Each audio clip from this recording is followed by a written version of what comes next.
أعوذ بالله من الشيطان الرجيم بسم الله الرحمن الرحيم ولا على الذين إذا ما أتوك لتحملهم قلت لا أجد ما أحملكم عليه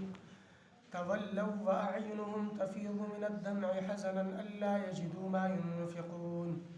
إنما السبيل على الذين يستأذنونك وهم أغنياء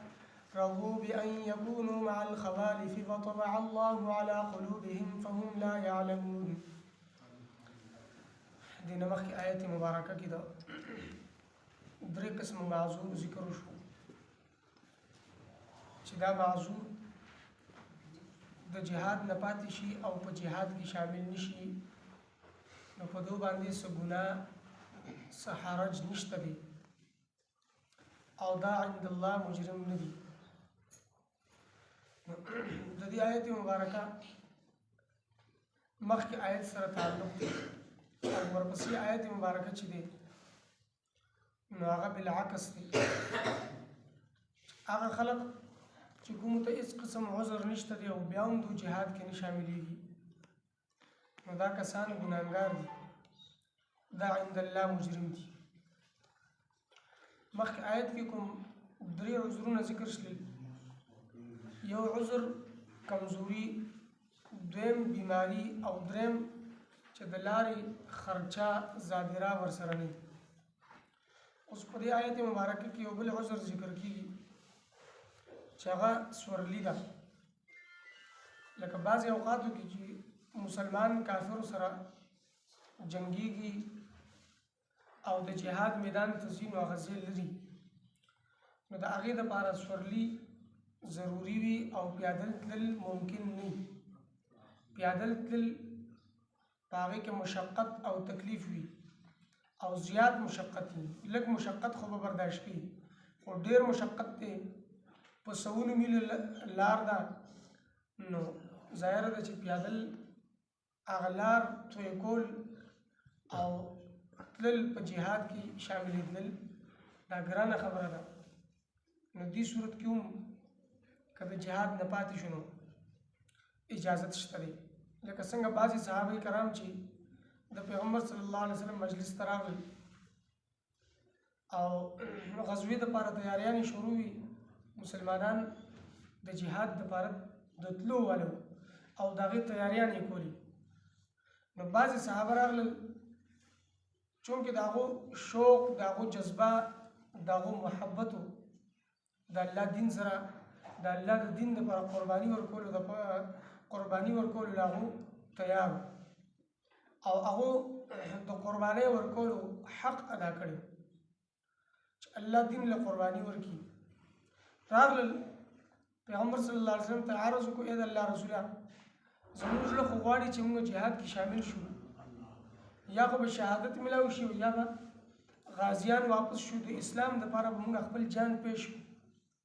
موږ به لاړ شو او خپل ځان رستو کوو نه د جهاد نه. که بیبیانې کونډې شللې کونډې دي شي، بچي یتیمانان شللې یتیمانان دي شي، خو موږ خپل ځان پیش کوو، تیار یو، خو موږ سره سورلی نشته دی. ای د الله رسوله که سورلو انتظام موږ له وشي، پیادل تلل خو ممکن نه دي او سورلی موږ سره شته دی، نه غربت دی او فقر دی. نو که موږ ته سورلی میلاوي شي نو موږ جهاد کې خامخا شامل یو، موږ زو تیار یو. پیغمبر صلی الله علیه وسلم ورته لا اجد ما احملکم علیه، ما سره هم دې وخت کې سورلی نشته. اوښان، اسونه یا خره هغه دې وخت کې موجود نشته دی چې کوم دي نو هغه د بعضې مجاهدینو دي په هغې به خو هغوی لاړ شي خو نور میسر نه دي او نشته دی. نو زه خو تاسو له نشم درکولی. تولوا واعینهم تفیض من الدمع، هغه صحابه واپس شلل خو سترګو نه یې اوښکې روانې وي. تفیض من الدمع سترګو یې اوښکې غورځولې لکه جړلې د خفقان د وجې نه،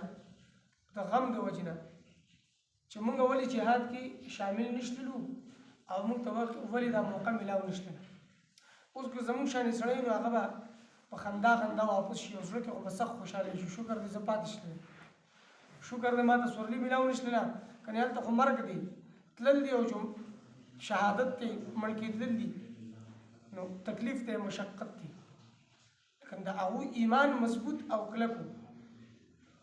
چې کله واپس شلل نو په پاتې کېدو باندې هغوی وژړل چې موږ ولې پاتې شتلو موږ میدان جهاد ته لا ولې نه وړلو او موږ کافرو سره ولې ونه جنګېدلو او زموږ د سورلۍ ضرورت دا پوره نه شو نو په جهاد کې نه شاملېدو په وجه باندې هغه غمجن شلل خفه شلل هغه دومره قرباني د الله د دین دپاره ورکوله چې سورلي میلاوه شي موږ خپل جان پیش کړو شهیدان دي شو خپل جان نه او خپل ځان نه نفس نه بل شي خو چاته خوب څه نه وي هر یو سړی وایي چې اول ځای مې وروستو بیا نور دي نو خپل ځان له هر سړی منډه تړله کوشش تګ ودو دی لیکن هغه خپل مال خو پرېږده مال وروستو خبره ده او د دنیا ضرورت دی ساز و سامان دا خو وروستو دی خو خپل ځان پیش کولو ته هم تیار دي لیکن د هغه پیش کولو موقع میلاو نه شلله چې هغه موقع میلاو نه شلله نو د هغې په وجه باندې هغه غمجن شلل هغه وجړل هغه خفه شلل الله یجدو ما ينفقون چې دوی زادې راه او سورلی بیا نه موندله په لارې کې چې کوم مال به دوی خرچ کوي ضرورت دی یا سورلی ده هغه بیا نه موندله نو د دې په وجه باندې دا غمجن شلل او خفه شلل نو الله فرمایي په دوی باندې هېڅ ګناه نشته دی دا عند الله مجرم نه دي چې دو سره چونکې زادې راه نشته دی یا سورلی د سفر دپاره نشته دی نو دا معذور ګڼل کېږي او دو که جهاد کې شامل نشلل نو دا به ګناهګار نه انما السبیل علی الذین یستأذنونک وهم اغنیا یقینا هغه خلق چې هغه غنیان دي مالدار دي سورلی هم شته دی مال هم شته دی زادې راه هم شته دی او بیا هم دو تا نه اجازت طلب کوي چې موږ له اجازت راکړه موږ دې شامل نشو موږ دې لاړ نشو نو دا خلق چې دا ګناهګار دي او دا عند الله مجرم دي لکه اوس د دواړو موازنه وشلله یو طرف ته مخلصین شلل مخلص مؤمنان او بل طرف ته منافقین مخلصین مؤمنین چې دي هغو سره مال نشته دی دولت نشته دی غربت دی فقر دی هغوی که چېرته موږ ته سورلی میلاوه شي زادې راه میلاو شي نو موږ جهاد کې شاملېږو او د جهاد نه پاتې کېدو په وجه باندې هغو وژړل هغو غمجن شلل بل طرف ته منافقین چې د دو په ایمان کې اخلاص نشته دی نو دو سره مال هم شته دی زادې راه هم شته دی سورلی هم شته دی سفر دپاره او د لارې اخراجات هم شته دی لیکن د هغې باوجود بانې کوي او د پاتې کېدو کوشش کوي نو دا موازنه وشلله چې دو سره هر څه موجود دي او د پاتې کېدو په تمه دی چې زه دې پاتې شم په پاتې کېدو خوشحالېږي او بل طرف ته چې چا سره څه هم نشته دی هغه په پاتې کېدو خفه کېږي هغه غمجن کېږي او د هغې په وجه باندې جاړي رضو بان یکونو مع الخوالف وطبع الله على قلوبهم دا منافقین الله فرمایي خوشحاله شوي دي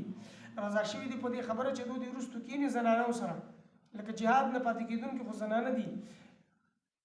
یا معذور دي یا بیمار دي نو دوم دا غواړي چې دوی د زنانو په شانې کور کې کښېني خو الله رب العزت د دو د منافقت په وجه باندې د دې کرتوتونو په وجه باندې د دو په زړونو باندې مهر جباریت لګول دی د ایمان توفیق د دو نه سلب کړ دی فهم لا یعلمون دو پوهېږي نه چې په جهاد باندې الله رب العزت انسان له څه ورکوي او کوم اجر دی په دې کې کوم ثواب دی ولا علی الذین اذا ما اتوک او نشته دی ګناه په هغه کسانو باندې کله چې راغلل تا ته لتحملهم دې دپاره چې ته سورلي ورکړي دوی ته قلت نو تا ورته وویل لا اجد ما احملکم علیه زه نه مومم هغه څه چې تاسو سوار کړم په هغې باندې لکه ستاسو دپاره سورلیانې ما سره هم نشته دی تولوا نو واپس شلل دوی واعینهم او سترګې د دوی تفیض من الدمع غورځولې اوښکې دا د اوښکو نه ډکې او د اوښکو هغه شبې د دوی د سترګو نه روانې وي حزنا د غم د وجې نه د خفقان د وجې نه الله یجدو خبره دا وه چې نه مومي دوی ما هغه څه ينفقون چې خرچ کړي لکه خرچه ورسره نشته دی د لارې ضرورت پوره کولو لپاره زادې راه نشته دی نو د جهاد نه پاتې شلل په دې وجه دا سخت غمجن دي انما السبیل علی الذین یقینا ګناه او الزام په هغه کسانو دی یستأذنونک چې تا نه اجازت طلب کوي د ناستې وهم اغنیاء او حال دا دی چې دا غنیان دي مالدار دي هر څه ورسره شته رضو بان یکونو خوشحاله شوي دي په دې چې کینی دوی مع الخوالف سره د ناستو زنانو وطبع الله على قلوبهم او مهر لګول الله رب العزت د دې په زړونو فهم لا يعلمون پس دوی نه پوهېږي